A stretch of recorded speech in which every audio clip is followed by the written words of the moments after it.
அனைவருக்கும் வணக்கம். புரட்சி தலைவருக்கு காலத்தால் அளிக்க முடியாத பல பாடல்களை எழுதியவர் கவிஞர் கண்ணதாசன் அவர்கள். அவர் எப்போதுமே கடவுளேன்னு தான் புரட்சி தலைவர் சொல்லுவார்.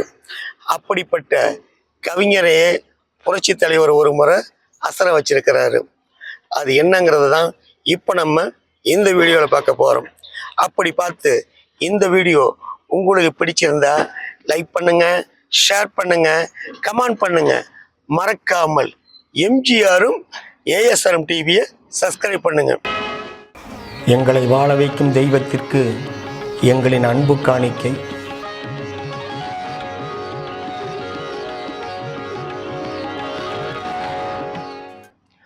புரட்சி தலைவர் எம்ஜிஆர் பிக்சர் சார்பாக தயாரித்து இயக்கிய முதல் படம் நாடோடி மன்னன்.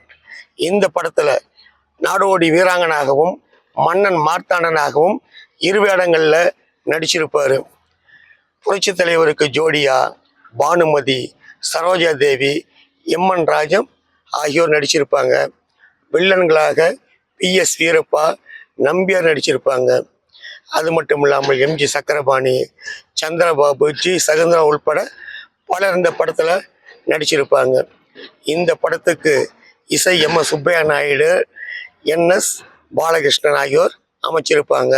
ஒளிப்பதிவு ராமம் செஞ்சிருப்பார். இந்த படத்துக்கு உரையாடல் கவிஞர் கண்ணதாசனும் ரவீந்திரனும் எழுதியிருப்பாங்க. ஆகஸ்ட் 22, 1958 இந்த படம் ரிலீஸ் ஆனது.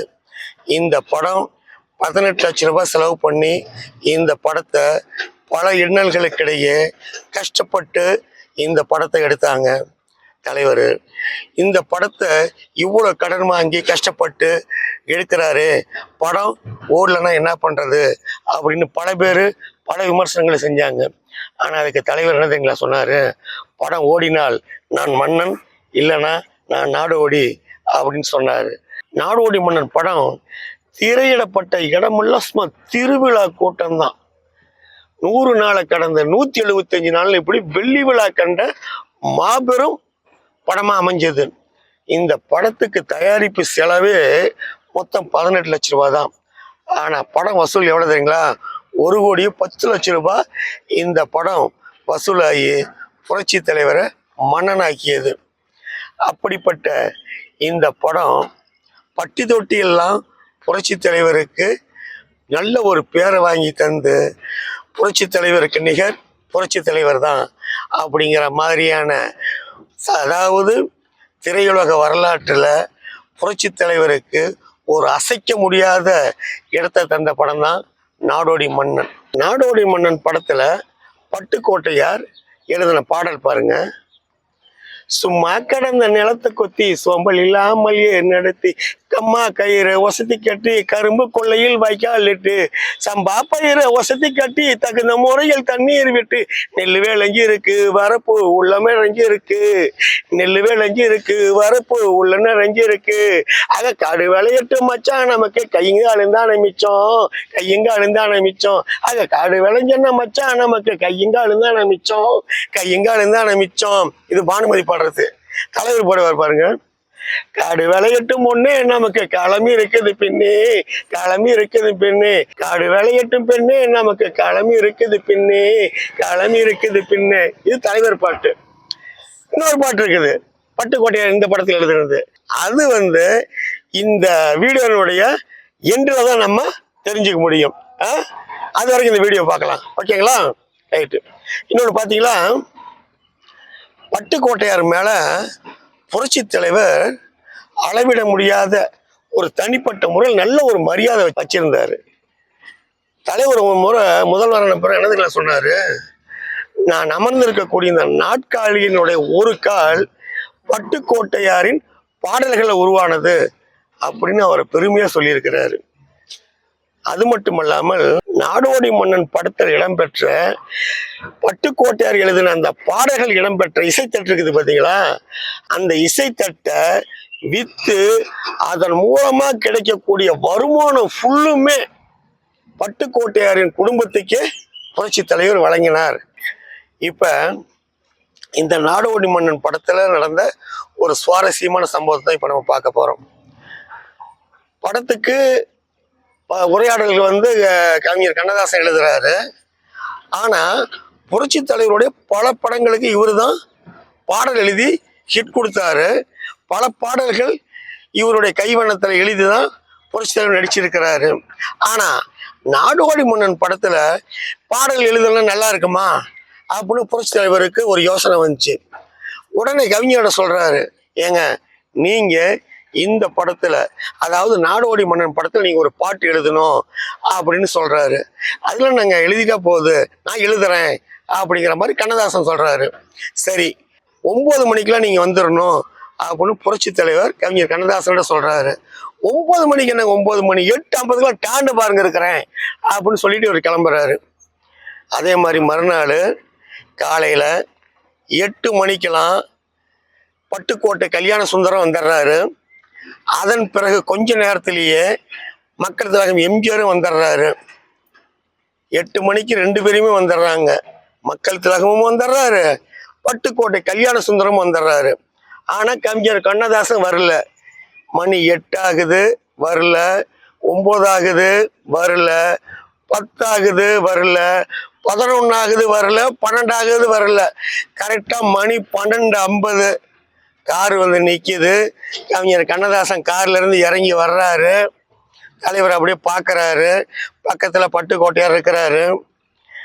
வந்த உடனே அவர் சொல்றாரு தலைவரை பார்த்து, கண்ணதாசன் சாரிங்க மன்னிச்சிடுங்க, லேட் ஆயிடுச்சு, தூங்கிட்டேன் அப்படிங்கிறாரு. உடனே தலைவர் அதுக்கு ஃபேஸில் எந்த ஒரு ரியாக்ஷனும் காமிக்கல, கோவப்படல, ஒன்றும் பண்ணல, சிரிச்சுக்கிட்டு அதனால என்னங்க பரவாயில்ல அப்படின்னு சொல்லிட்டு தலைவர் என்ன செய்கிறாரு, ஒரு பேப்பர் அவர்கிட்ட தர்றாரு. அதாவது நீங்கள் வரதுக்கு லேட் ஆயிடுச்சு, சரி இந்த டைமை ஏன் வேஸ்ட் பண்ணுவானேன்ட்டு பட்டுக்கோட்டையார்கிட்ட இந்த காட்சிக்கான ஒரு சுச்சுவேஷன் சொல்லி இதுக்கு ஒரு பாடல் எழுதுங்கன்னு சொன்னேன். அவர் பாடல் எழுதி கொடுத்துருக்கிறாரு. இது வந்து இந்த லிரிக்ஸ்லாம் சரியா இருக்குதா, இந்த பாடல் வரிகள் சரியா இருக்குதா, இல்லை ஏதாவது கரெக்ஷன் இருக்குதா அப்படின்னு நீங்க பார்த்து சொல்லுங்க அப்படின்னு அந்த பேப்பரை, பட்டுக்கோட்டையார் எழுதி கொடுத்த அந்த பேப்பரை புரட்சி தலைவர் கவிஞர் கண்ணதாசன்கிட்ட கொடுக்குறாரு. அதை வாங்கி கண்ணதாசன் பார்க்குறாரு. பார்த்துட்டு அவர் மூஞ்சில ஆடுல அப்படியே ஆடி போயிடுறாரு ஒரு நிமிஷம். என்னடா இது நமக்கேவா அப்படிங்கிற மாதிரி அவர் மனசுல. ஏன்னா எப்போதுமே கவிஞர் கண்ணதாசனை பொறுத்த வரைக்கும் அவர்கிட்ட ஒரு பாடலுக்கு ஒரு காட்சிக்கு பாடல் எழுத சொன்னா மேக்சிமம் என்ன தெரியுங்களா செய்வாரு, அந்த பாடல் காட்சிக்கு பொருந்துற மாதிரியும் பாட்டு எழுதுவாரு. அதே சமயம் அந்த பாடல் சமகாலத்துல நடக்கக்கூடிய அந்த நிகழ்வுகளை, அந்த சம்பவங்களையும் ரெண்டையும் மெர்ஜி பண்ணி பாடலா எழுதக்கூடியது கண்ணதாசன் நிகர் கண்ணதாசன் தான். இப்படி நம்ம தான் இப்படி செய்வோம், கடைசியில நமக்கே வா அப்படின்னு அதை நினைச்சு அப்படியே அவர் எப்படி அதை ரியாக்ட் பண்றதுன்னு அவர் மூஞ்சி எப்படி இருக்குன்னு நம்மள நீங்க கற்பனை செஞ்சு பார்த்துக்குங்க. அப்படி பார்க்குறாரு தலைவர். பார்த்துட்டு பேப்பர் அப்படியே வச்சிடுறாரு. வச்சுட்டு சரிங்க அப்படிங்கிற மாதிரி இருக்கிறாரு. ஆக இவரு ஒரு ஆடி போற அளவுக்கு மனசுல வந்து தான் தப்பு பண்ணிட்டோம், நாம செஞ்ச தப்பை உணர்த்துற மாதிரி இந்த பாடல் வரிகள் இருக்குது அப்படிங்கிறதெல்லாம் நினைச்சு இனி வந்து இது மாதிரி நம்ம செய்யக்கூடாதுங்கிற மாதிரியான ஒரு பாடலா இது இருக்குது அப்படிங்கிற அந்த டைமிங்ல பல எண்ணங்கள் அவருக்கு தோன்றுது. ஆமா சரி, இப்படியெல்லாம் அவருக்கு அந்த பாடல் வரிகள் மனசுல இப்படிப்பட்ட எண்ணங்களை ஏற்படுத்தி இருக்குதுன்னா அப்படி என்ன இருக்குது அந்த பாடல்ல, அது கேட்கணும் தானே. அது என்ன பாட்டு தெரியுங்களா? ஓர் படைதனில் தூங்கியவன் வெற்றி இழந்தான், ஓர் படைதனில் தூங்கியவன் வெற்றி இழந்தான், உயர் பள்ளியில் தூங்கியவன் கல்வி இழந்தான்.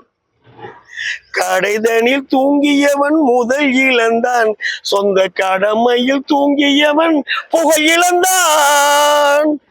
இன்னும் பொறுப்புள்ள மனிதரின் தூக்கத்தினால் பல பொன்னான வேலையெல்லாம் தூங்குதப்பா.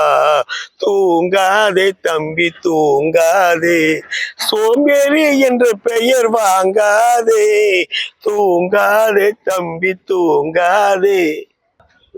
இந்த பாடலுடைய வரிகள் கண்ணதாசனுக்கு மட்டும் உணர்த்துவதாக இல்லை, நாம் அனைவருக்குமே இந்த பாடல் மூலியமா புரட்சி தலைவர் நாமெல்லாம் எப்படி இருக்கணும் அப்படிங்கிறத உணர்த்துறதுக்காகவே புரட்சி தலைவர் அவர்கள் பட்டுக்கோட்டையாரின் இந்த பாடல் மூலியமா நமக்கெல்லாம் அறிவுறுத்தியிருக்கிறார்.